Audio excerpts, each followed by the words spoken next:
Hello, my dear learners, how are you? I think you're well by the grace of Allah and safe and sound at home. Our honorable head teacher has arranged some online classes. I think you will follow the online classes attentively. Here present, I am Muhammad Amir Hossain, assistant teacher of Korimpur KK Boys High School. So in this way now I am going to start the topic. Dear students, do you know what kind of topic I am going to start? Please try to understand. Okay. Now I am giving an example. Okay. If you go, I will come. I will come. Dear students, try to understand the topic name. Yes, the topic name is conditional. Okay. Now, the students, I'm going to the board and you can look at the board and try to understand the topic. Okay. If you have any question, you can ask later. Okay. Please, dear students, look at the board.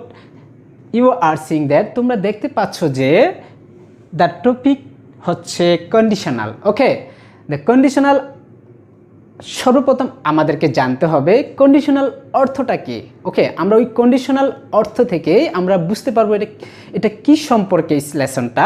Okay, conditional হচ্ছে শর্তমূলক। আমরা যেই কথাটা শর্ত দিয়ে বলি, আমি একটা example হিসাবে তোমাদেরকে বলতে পারি যে যদি তুমি আসো তাহলে আমি যাব।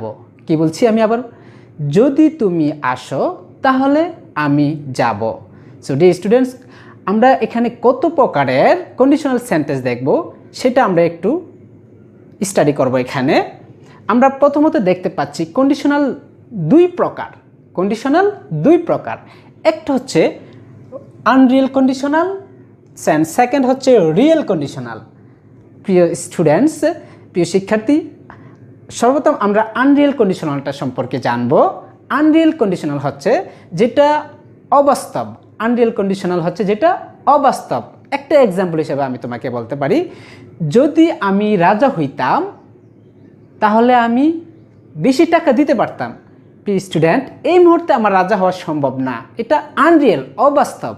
সো আমরা যত সেন্টেন্স আনরিয়েলে পাবো প্রত্যেক সেন্টেন্সে ভার্ব ওয়্যার থাকবে। প্রিয় স্টুডেন্টস, তখন এটার বাংলা অর্থ দিবে হতো, হতাম, হতেন।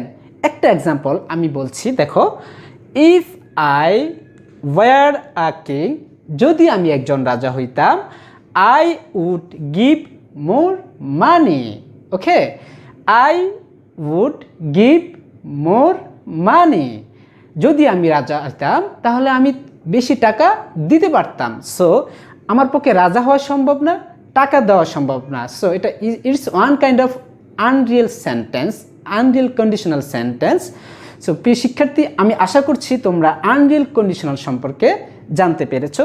দেন আমরা যাব এখন রিয়েল কন্ডিশনাল। প্রিয় শিক্ষার্থী, রিয়েল কন্ডিশনালটা হচ্ছে আমরা সচরাচর সব বইয়ের মধ্যে দেখি তিনটা রিয়েল কন্ডিশনাল। সো একটা আমি আজকে অ্যাড করেছি, সেটা হচ্ছে জিরো কন্ডিশনাল। প্রিয় শিক্ষার্থী, সেটা হচ্ছে জিরো কন্ডিশনাল। জিরো কন্ডিশনাল আমরা কিভাবে দেখব, যে ইফ যুক্ত সেন্টেন্সটি যদি প্রেজেন্ট ইনডিফিনিট হয়, ইফ ছাড়াও সেন্টেন্সটি কী হবে, প্রেজেন্ট ইনডিফিনিট। আমি আবার বলছি, ইফ যুক্ত সেন্টেন্সটি প্রেজেন্ট ইনডিফিনিট হলে ইফ ছাড়া সেন্টেন্সটি প্রেজেন্ট ইনডিফিনিট হবে। একটা এক্সাম্পল হিসাবে আমি তোমাকে দিতে পারি, if the sun rises the day comes. প্রিয় শিক্ষার্থী, দুটোটাই সেন্টেন্সে এখানে আমরা প্রেজেন্ট ইনডিফিনিট দেখতে পাচ্ছি। সো উভয় পাশে যেহেতু একই টেন্স, এখানে আমরা এটাকে জিরো কন্ডিশনাল বলতে পারি। ওকে, আমরা দেখতে পাচ্ছি ইফ যুক্ত সেন্টেন্সটি প্রেজেন্ট ইনডিফিনিট কিভাবে, রাইজেস প্রেজেন্ট ফর্মে আছে, করতে থার্ড পারসন সিঙ্গুলার নাম্বার হওয়ার কারণে এস বাই এস এখানে আমরা যোগ করেছি। Okay, if the sun rises the day comes, যদি সূর্য ওঠে তাহলে দিন আসে। প্রিয় শিক্ষার্থী, আমরা দুইটা সেন্টেন্সে এখানে জিরো কন্ডিশনাল, দুইটা সেন্টেন্স একই সেন্টেন্সে যাচ্ছে, একই টেন্সে যাচ্ছে। সো এখানে হচ্ছে এটা জিরো কন্ডিশনাল সেন্টেন্স। প্রিয় শিক্ষার্থী, এখন আমরা যাচ্ছি ফার্স্ট কন্ডিশনাল। সর্বপ্রথম আমরা দেখব ফার্স্ট কন্ডিশনাল সম্পর্কে আমরা একটু বলতে চাচ্ছি যে ইফ যুক্ত সেন্টেন্সটি যদি প্রেজেন্ট ইনডিফিনিট হয়, ইফ ছাড়া সেন্টেন্সটি ফিউচার ইনডিফিনিট। প্রিয় শিক্ষার্থী, ইফ যুক্ত সেন্টেন্সটি যদি প্রেজেন্ট ইনডিফিনিট হয়, ইফ ছাড়া সেন্টেন্সটি ফিউচার ইনডিফিনিট। আর আমরা জানি যে সাবজেক্টের পরে মডাল ভার্ব ওয়ান আর মডালের পরে ভার্ব ওয়ান। এই স্ট্রাকচার অনুসারে আমরা একটা এক্সাম্পল খুঁজে বের করব। দেখো, ইফ যুক্ত সেন্টেন্সটি প্রেজেন্ট ইনডিফিনিট। প্রিয় শিক্ষার্থী, আমরা জানি যে present indefinite subject plus verb one হয়। এখানে আমরা দেখতে পাচ্ছি subject plus verb one. Okay, so এখানে আমরা subject plus verb one, present indefinite. Then I will go, আমরা দেখতে পাচ্ছি subject plus modal verb one plus verb one. প্রিয় শিক্ষার্থী, এই অনুসারে দেখি যে মডেল ভার্ব তারপর ভার্ব ওয়ান আসছে। So if you come I will go, যদি তুমি আসো তাহলে আমি যাব। প্রিয় শিক্ষার্থী, প্রথম সেন্টেন্সটা আমি বুঝাতে চাচ্ছি, ইফ যুক্ত সেন্টেন্সটি যদি প্রেজেন্ট ইনডিফিনিট হয়, ইফ ছাড়া সেন্টেন্সটি future indefinite. So in this way আমি দেখতে পাচ্ছি ইফ যুক্ত সেন্টেন্সটি এখানে প্রেজেন্ট ইনডিফিনিট, ইফ ছাড়া সেন্টেন্সটি ফিউচার ইনডিফিনিট। প্রিয় শিক্ষার্থী, এখন আমরা যাব থার্ড কন্ডিশনালে। আমরা আগে একটু থার্ড কন্ডিশনাল সম্পর্কে একটু জানবো। থার্ড কন্ডিশনালটা হচ্ছে সেকেন্ড কন্ডিশনাল। সেকেন্ড কন্ডিশনাল হচ্ছে ইফ যুক্ত সেন্টেন্সটি যদি পাস্ট ইনডিফিনিট হয়, ইফ ছাড়া সেন্টেন্সটিও পাস্ট হবে এবং সাবজেক্টের পরে M2 প্লাস ভার্ব ওয়ান হবে। এখন একটা এক্সাম্পল আমরা দেখব যে ইফ ইউ কেম, যদি তুমি আসতে, আই উড গো, তাহলে আমি যেতাম। প্রিয় শিক্ষার্থী, ইফ ইউ কেম আমরা দেখতে পাচ্ছি সেন্টেন্সটি ফার্স্ট ইনডিফিনিট। কেম ফার্স্ট ইনডিফিনিটে ভার্ব টু হবে। প্রিয় শিক্ষার্থী, দেন ইফ ছাড়া সেন্টেন্সটি, এই সেন্টেন্সটার মধ্যে আমরা ইফ দেখতে পাচ্ছি না। ইফ ছাড়া সেন্টেন্সটি ফার্স্ট হবে, সাবজেক্টের পরে মডেল ভার্ব টু হবে, দেন প্লাস ওয়ান হবে। এখানে আমরা দেখতে পাচ্ছি ইফ ছাড়া সেন্টেন্সটি সাবজেক্টের পরে modal verb two plus verb one.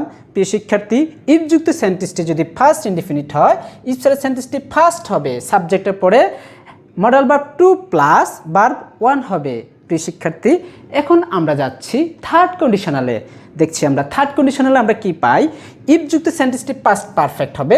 Past পারফেক্টের মানে হচ্ছে have plus verb three. And if ছাড়া সেন্টেন্সটি কী হবে, modal verb two plus have plus verb three.